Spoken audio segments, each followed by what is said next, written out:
वर्ष 1991 के लोकसभा चुनाव में दुलारचंद यादव से नीतीश कुमार, तो दुलारचंद यादव हो या अनंत सिंह हो, नीतीश कुमार के रिश्ते पीयूष प्रियदर्शी के समर्थन का ढोंग कर रहे राजनीति का चतुर खिलाड़ी नीतीश कुमार के वोट बैंक में विभाजन, अकेले पीयूष प्रियदर्शी की ऐसी हिम्मत नहीं है। यह पूरा खेल सूरजभान सिंह ने।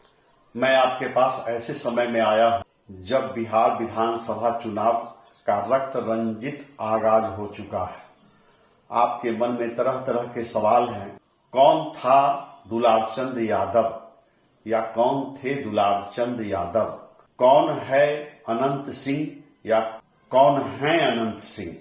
कौन है सूरजभान सिंह या कौन है सूरजभान सिंह? इन बाहुबलियों के लिए था या थे शब्द का प्रयोग करते समय, है या है शब्द का प्रयोग करते समय हम पत्रकार दुविधा में होते हैं। चूंकि ये आपके कुलभूषण है, आपके लाडले हैं, आप ही इन्हें माननीय बनाते रहे। आप कहेंगे कि दुलारचंद यादव तो कभी माननीय नहीं बने। साहब, मोकामा विधानसभा क्षेत्र में जब अनंत सिंह के भाई दिलीप सिंह और श्याम सुंदर सिंह धीरज के बीच मुकाबला हुआ था एक चुनाव में, तो उसमें दुलारचंद यादव ने 26,000 वोट हासिल कर तीसरा कोण बनाया था। तो जिस व्यक्ति को 26,000 वोट मिले वे भी माननीय के श्रेणी में क्यों नहीं आ जाएंगे? तो ये आप हैं, हम पत्रकार नहीं हैं था और थे बनाने वाले, माननीय बनाने वाले बाहुबलियों को। खैर, आपके मन में सवाल है कि किसने हत्या की। मैं दुलारचंद यादव के हत्या के अंतिम घंटे की परतें उघेरने आया हूं। मैं परत दर परत उठाकर बताऊंगा कि आखिर किसने कराई हत्या। दुलारचंद यादव की हत्या से किसे फायदा हुआ, किसे हानि हुई, ये किसकी साजिश हो सकती है। और इसके साथ साथ मैं आपको यह बताने आया हूं कि वर्तमान मुख्यमंत्री नीतीश कुमार हैं, ये भी कभी दुलारचंद यादव के मियादी थे। ये मियादी क्या होता है? ये रिश्ता क्या कहलाता है? खून का रिश्ता होता है, समाज का रिश्ता होता है, गांव का रिश्ता होता है, देश का रिश्ता होता है, गोतिया का रिश्ता होता है, धर्म का रिश्ता होता है। और मैं आपको बताऊंगा मियादी का रिश्ता। नमस्कार, मैं हूं विवेश त्रिवेदी और आप देखना शुरू कर चुके हैं जनता चौक लाइव। आगे बढ़ने से पहले इस वीडियो को लाइक कीजिए, मेरे चैनल जनता चौक लाइव को सब्सक्राइब कीजिए ताकि मेरा मनोबल बढ़े, मैं और रोचक रोमांचक खबरें लेकर आपके बीच आता रहूं। सब्सक्राइब करने में, लाइक करने में 1 सेकंड से ज्यादा का समय नहीं लगता है, लेकिन ये हमारे चैनल का प्रसार बढ़ता है और हमें हौसला मिलता है। मैं एक बार फिर कहूंगा, स्टोरी रोचक है। तो सबसे पहले तो मैं आपको ये बता दूं कि दुलारचंद यादव कोई संत नहीं थे। संत नहीं था दुलारचंद यादव। 72 वर्ष के दुलारचंद यादव अपने जीवन में 32 बार जेल जा चुका था। वो खुद गर्व से कहता था। अनंत सिंह तो हरि अनंत हरि कथा अनंता है। अनंत सिंह की कहानी तो आप जानते हैं, वे कितने दुर्दांत रहे हैं, कितने बड़े बाहुबली रहे हैं, मोकामा क्षेत्र में छोटे सरकार के नाम से मशहूर हैं। और सूरजभान सिंह और सूरज सिंह ये भी कोई संत नहीं रहे हैं। हाँ, आपका वोट इन सबको माननीय बनाता रहा है, आप इनके जयकारे लगाते रहे हैं, तो आप निष्पक्ष होकर इस वीडियो को सुनेंगे। हो सकता है कहीं पर आपको लगे कि मैं सूरजभान सिंह के खिलाफ बोल रहा हूं, कहीं लगेगा किसी को कि मैं अनंत सिंह के खिलाफ बोल रहा हूं, और उसी तरह से कुख्यात दुलारचंद यादव के समर्थकों को लगेगा मैं दुलारचंद यादव के खिलाफ बोल रहा हूं। मैं वही बोलूंगा जिससे स्टोरी की परतें खुलेंगी। आगे स्क्रीन पर आप कुछ तस्वीरें देखेंगे। आखिर क्यों होता है बिहार में रक्त रंजित चुनाव? आखिर क्यों बाहुबलियों का दबदबा रहता है चुनाव में? इसे अगर जानना है तो कुछ तस्वीरें आप देखेंगे स्क्रीन पर, और ये वही लोग हैं जिन्हें आप समय समय पर माननीय बनाते हैं। पत्रकारों का दोष नहीं, ये बाहुबली राजनीतिक दलों के हथियार बनते हैं। उनके हाथ का खिलौना बनते हैं, हुक्मरानों के हाथ का खिलौना बनते हैं। जातीय विद्वेष पैदा करने के लिए राजनेता, राजनीतिक दल और सत्ताधारी दल भी इनका उपयोग समय समय पर करते हैं। उदाहरण के लिए जब पटना में अनंत सिंह के खटाल से सरकार बहादुर की कोठी में दूध की आपूर्ति की जाती है तो हम खुश होते हैं कि अनंत सिंह के खटाल से, छोटे सरकार के खटाल से ही सरकार बहादुर के यहाँ दूध जा रहा है। हम इसी में गदगद हो जाते हैं। और जब सरकार बहादुर की भृकुटी तन जाती है तो अनंत सिंह को दूसरे दल का रास्ता देखना पड़ता है। आपको याद होगा कि रिश्ता खराब होने पर अनंत सिंह 2020 के विधानसभा चुनाव में मोकामा क्षेत्र से उन्हें आरजेडी का प्रत्याशी बनाया गया।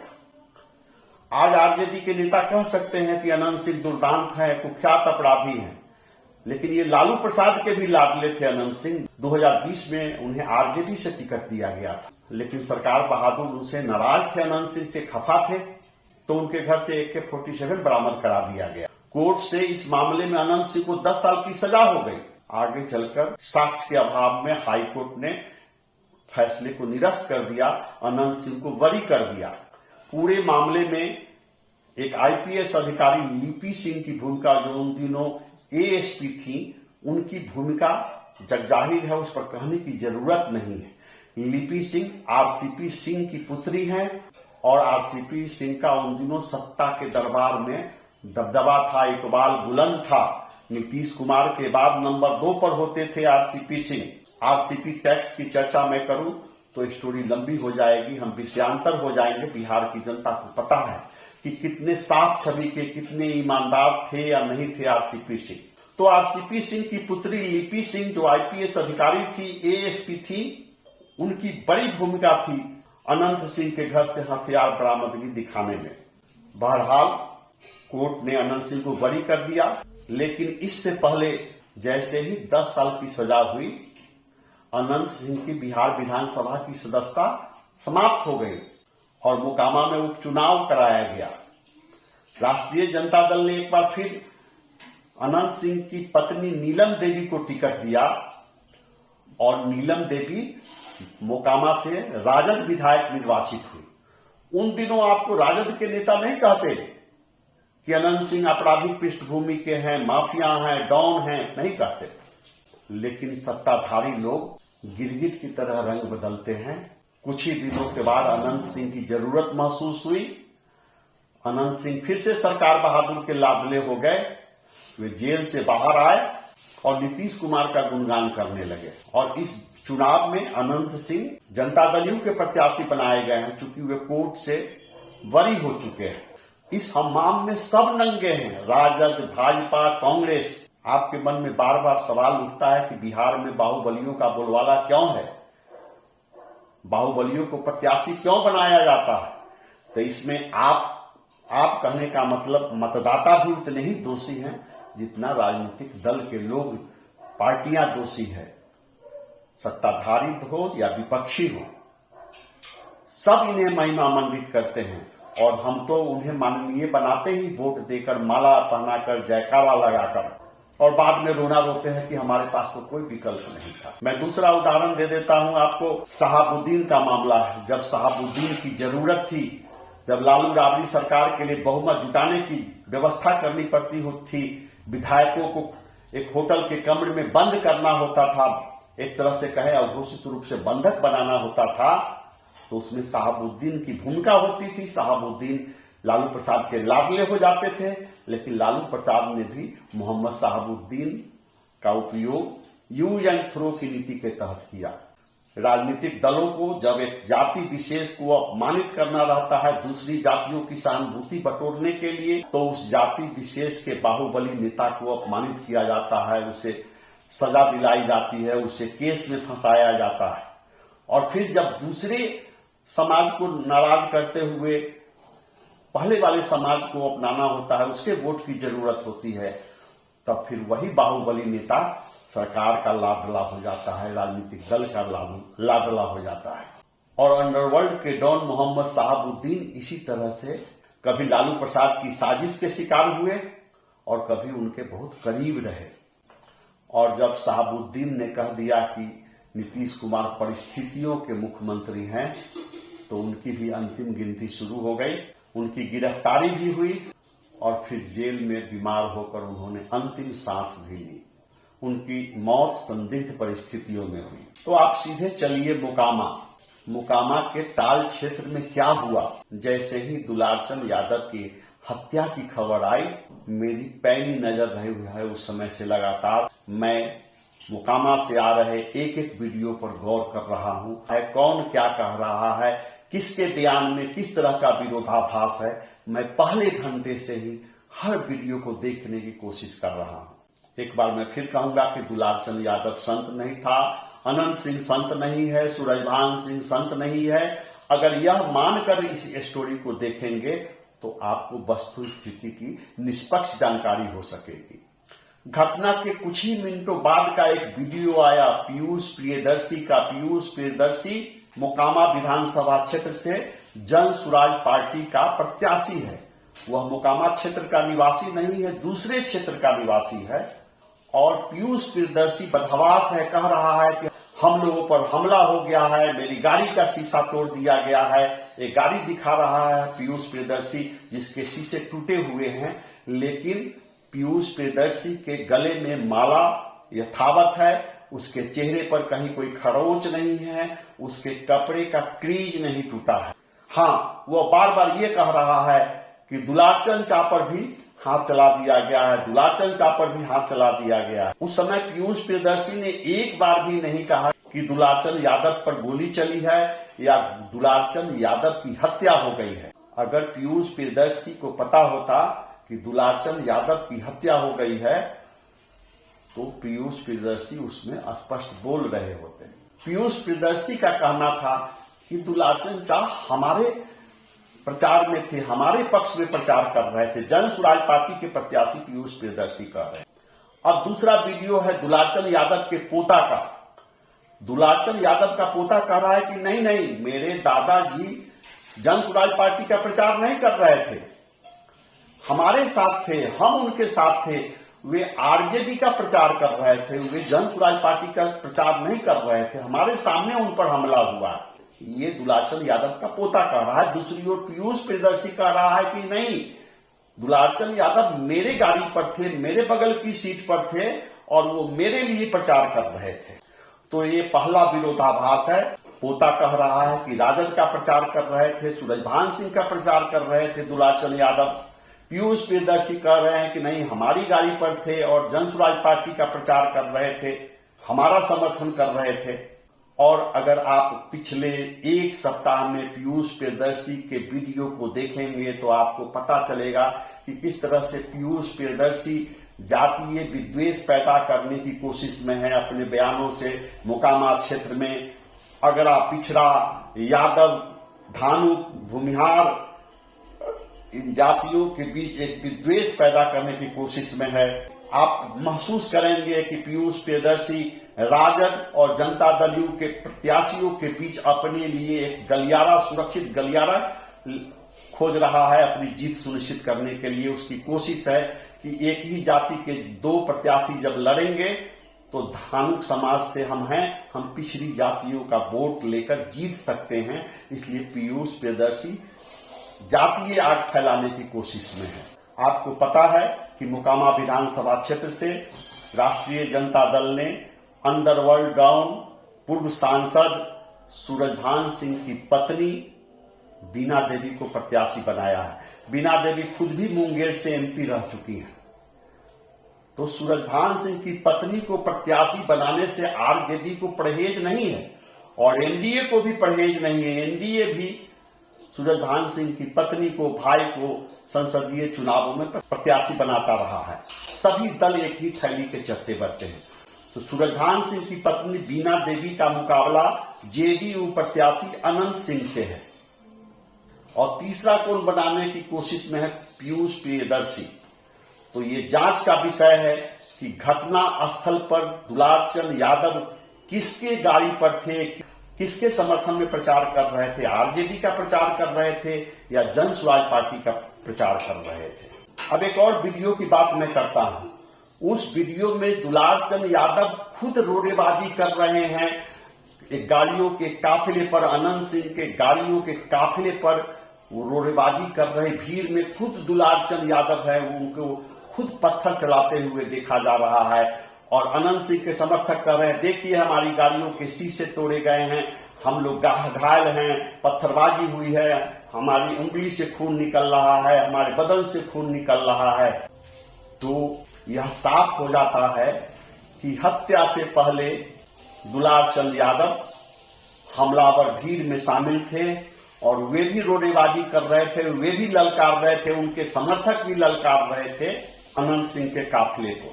अब यह जांच का विषय है कि उनके साथ जो भीड़ थी वे सूरजभान सिंह समर्थकों की भीड़ थी या पीयूष प्रियदर्शी के समर्थकों की भीड़ थी।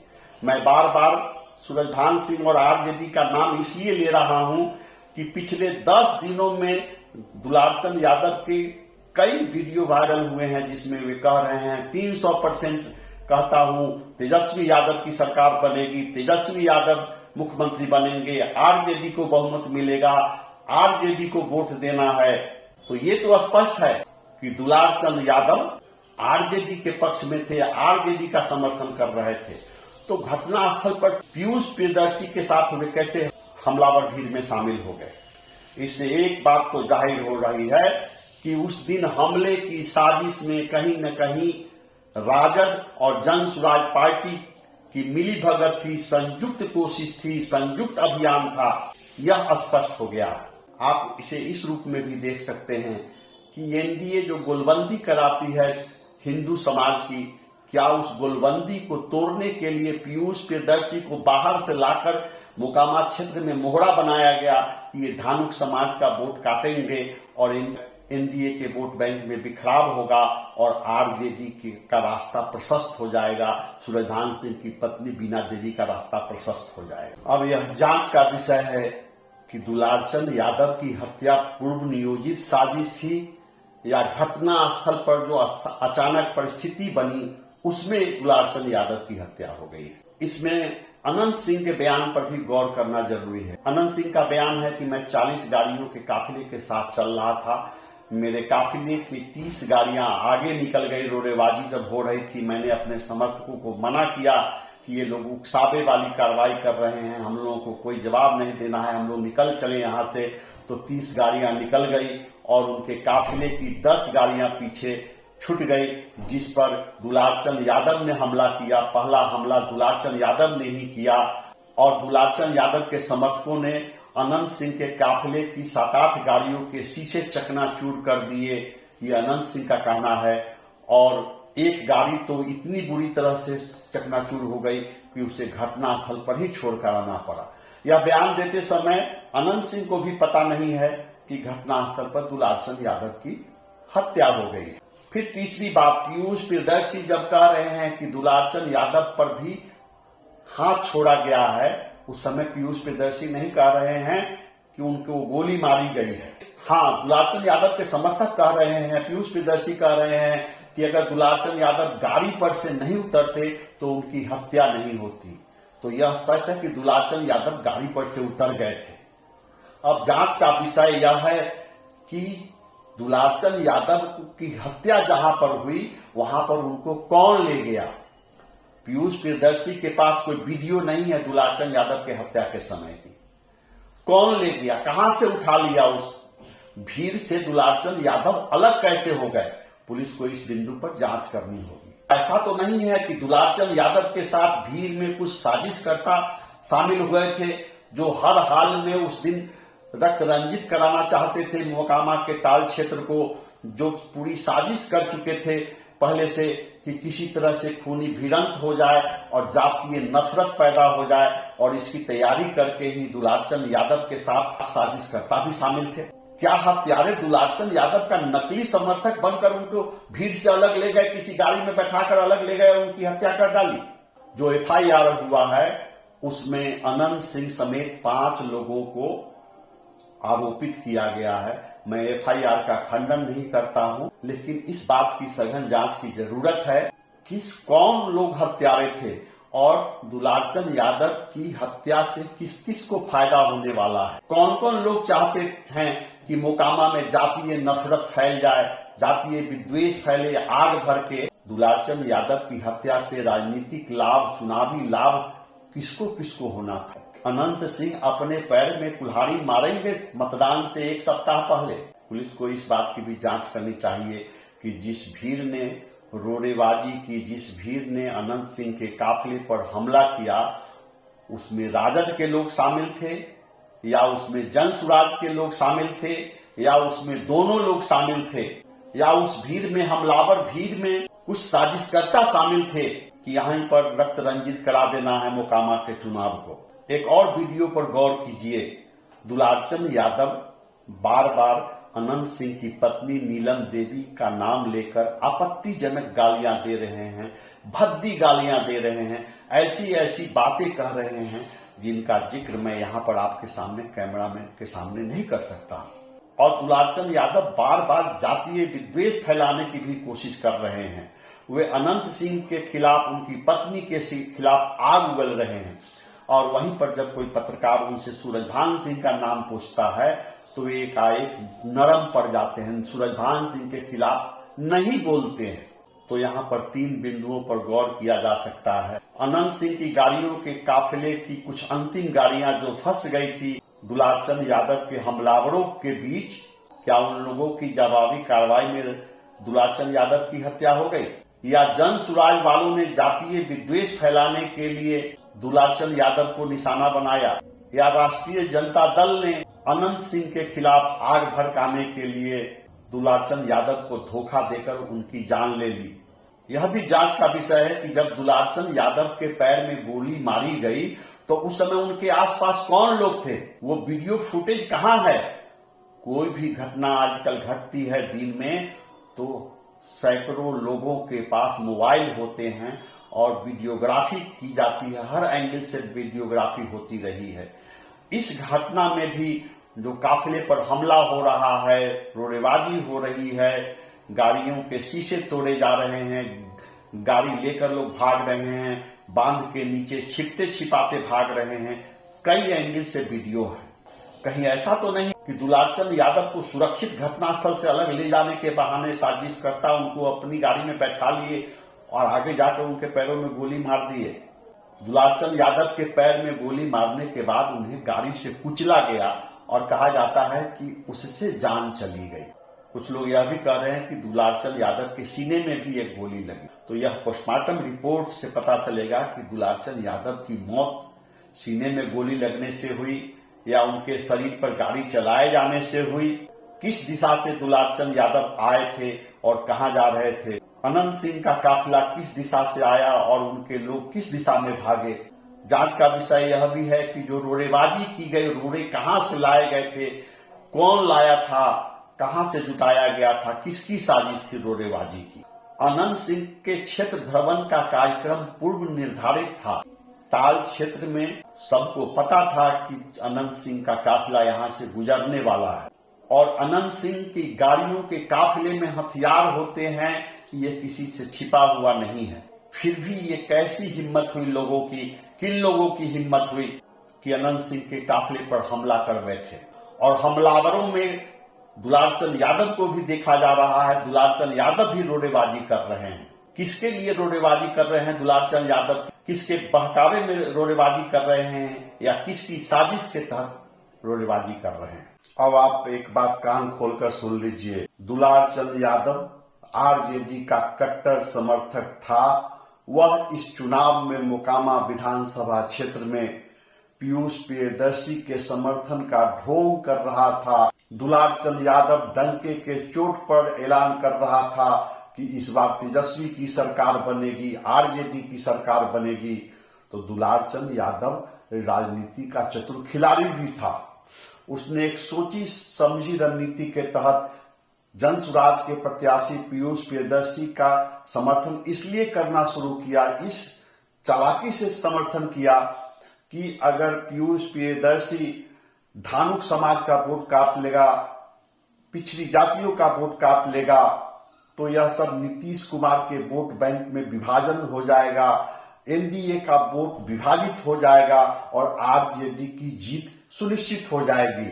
इसलिए बाहर से आए प्रत्याशी पीयूष प्रियदर्शी की मदद के बहाने एनडीए के वोट बैंक में विभाजन की रणनीति थी। दूसरी बात यह भी जान लीजिए कि दुर्दांत अपराधी दुलारचंद यादव ऐरा गैरा आदमी नहीं था। वह अकेले ही कहीं नहीं चलता था, उसके पास पूरी ताकत होती थी, उसका अपना गिरोह होता था, वो अपनी सुरक्षा का भी ख्याल करते हुए चलता था। इसलिए इस बात पर कोई विश्वास नहीं करेगा कि घटना स्थल पर दुलारचंद यादव अकेले थे। दुलारचंद यादव के कट्टर समर्थक, भरोसेमंद समर्थक, जांबाज समर्थक घटना स्थल पर मौजूद थे। मैं यह क्यों कह रहा हूं उसे आप बाद में समझेंगे। पहले आप यह जान लीजिए कि अगर 30-40 गाड़ियों के काफिले के साथ अनंत सिंह को वहां से गुजरना था, अनंत सिंह वहां से गुजरे, तो उस काफिले पर हमला करने के लिए हौसला चाहिए, हिम्मत चाहिए। अकेले पीयूष प्रियदर्शी की ऐसी हिम्मत नहीं हो सकती है, बाहर के प्रत्याशी की हैसियत नहीं हो सकती है। खासकर छोटे सरकार के नाम से मशहूर दुर्दांत अनंत सिंह पर जब हमला करना हो, अनंत सिंह के काफिले पर जब हमला करना हो, तो ये पीयूष प्रियदर्शी के अकेले बूते की बात नहीं थी। दुलारचंद यादव पीयूष प्रियदर्शी को समर्थन का नाटक कर रहे थे और दुलारचंद यादव ने ही एक सोची समझी साजिश के तहत पीयूष प्रियदर्शी को, उनके समर्थकों को उकसाया था कि हम तुम्हारे साथ है, हमला करो। एक और बात पर ध्यान देना जरूरी है। अनंत सिंह ने कहा है कि यह पूरा खेल सूरजभान सिंह ने कराया है। सूरजभान सिंह यानी आरजेडी की प्रत्याशी बीना देवी के पति अंडरवर्ल्ड डॉन। तो अब यह पुलिस जांच से पता चलेगा कि वास्तव में एफआईआर में जो बात कही गई है, अनंत सिंह सहित जिन लोगों को आरोपित किया गया है, वास्तव में उन लोगों ने ही हत्या की या दूसरे लोगों ने हत्या कर दी। पुलिस यह भी जांच कर रही है कि अनंत सिंह के काफिले पर हमला के समय दुलारचंद यादव के साथ कौन कौन लोग थे। सिर्फ दुलारचंद यादव के लोग थे या उसमें आरजेडी के भी लोग थे। कहीं ऐसा तो नहीं कि उस भीड़ में सूरजभान सिंह के भी लोग थे छद्मवेश में। छोटे सरकार के काफिले पर हमला के लिए जो ताकत चाहिए, उस ताकत से लैस होने के बाद ही दुलारचंद यादव ने हमला किया होगा। कहीं ऐसा तो नहीं साजिशकर्ताओं ने जानबूझकर दुलारचंद यादव का विकेट गिरा दिया। आप एनडीए के लोगों से पूछेंगे तो लोग कहेंगे कि दुलारचंद यादव दुर्दांत अपराधी थे, बहुत सारे मुकदमों में थे। दूध का धुला हुआ कौन है? अनंत सिंह भी दूध के धुले हुए नहीं हैं, सूरजभान सिंह भी दूध के धुले हुए नहीं हैं। आपको याद होगा 6 दिनों के लिए जब सरकार बनी थी नीतीश कुमार की पहली बार, उसमें नीतीश कुमार ने कैसे दुर्दांत अपराधियों, दुर्दांत बाहुबलियों का समर्थन लिया था बहुमत के लिए। परहेज किसी दल को नहीं है। लोग कह रहे हैं कि दुलारचंद यादव लालू प्रसाद के बहुत चहेते थे, लालू प्रसाद के कट्टर समर्थक थे। वे चीख चीख कर अनंत सिंह को गालियां देते हुए बार बार कह रहे थे कि इस बार सरकार किसकी बनेगी, तो इस बार महागठबंधन की सरकार बनेगी, तेजस्वी की सरकार बनेगी। 300% गारंटी दे रहे थे। लेकिन अगर आप यह मानते हैं कि दुलारचंद यादव सिर्फ लालू प्रसाद के चहेते थे, तो ये आपकी भूल होगी। दरअसल नीतीश कुमार भी दुलारचंद यादव के मियादी थे। अब मियादी क्या होता है? आप किसी कोर्ट में चले जाएंगे, आपको वकील बता देंगे।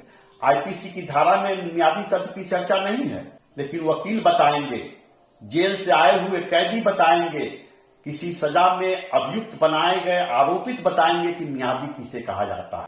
तो मैं आपको बताऊं कि जब एक ही आपराधिक वारदात में कई लोगों को आरोपित किया जाता है और उनके खिलाफ जांच चलती है, उनमें से कुछ जेल जाते हैं, कुछ जेल न भी जाते हैं, तो वे एक दूसरे के मियादी होते हैं। मैं अक्सर देखता हूं कोर्ट में कैदी मजाक से एक दूसरे साथी को कहते हैं कि ये तो मेरे मियादी हैं। जेल से आने के बाद कहते हैं कि ये तो मेरे मियादी थे।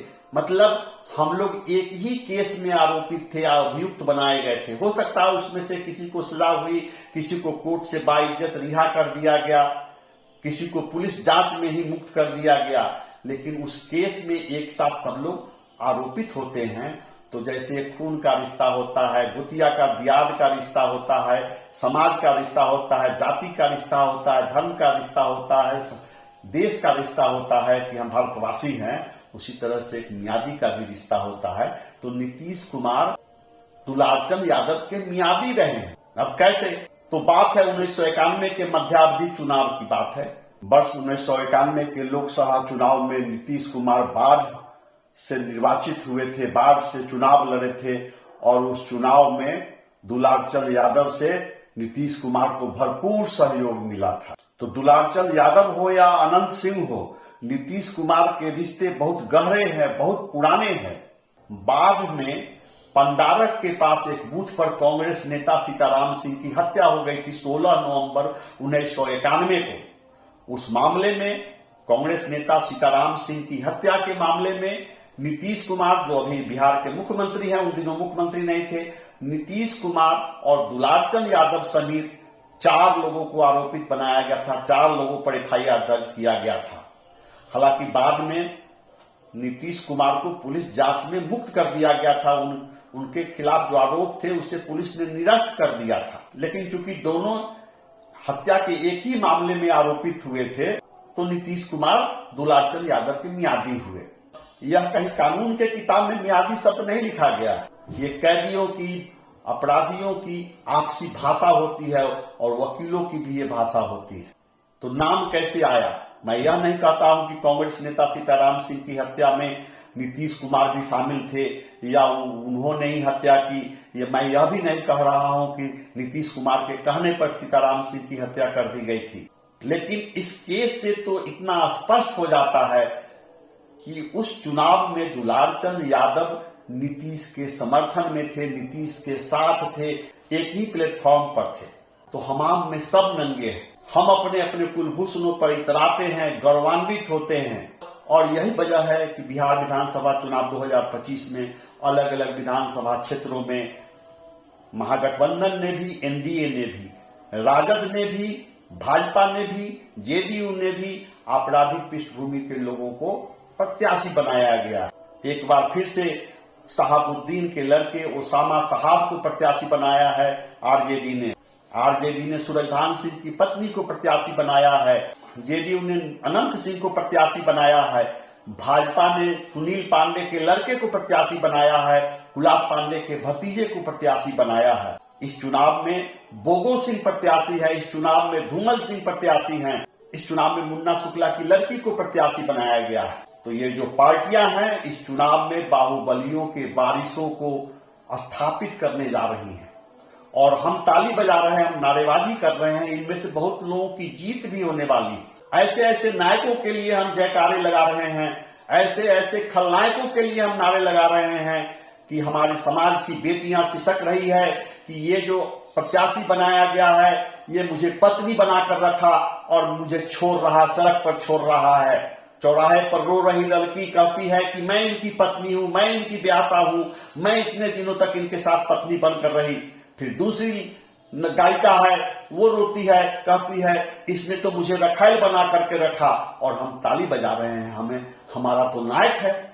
जब गायक, नचनिया, बजनिया प्रत्याशी बनाए जाते हैं, हीरो बनाए जाते हैं, तो लोकतंत्र का सिर झुकता है।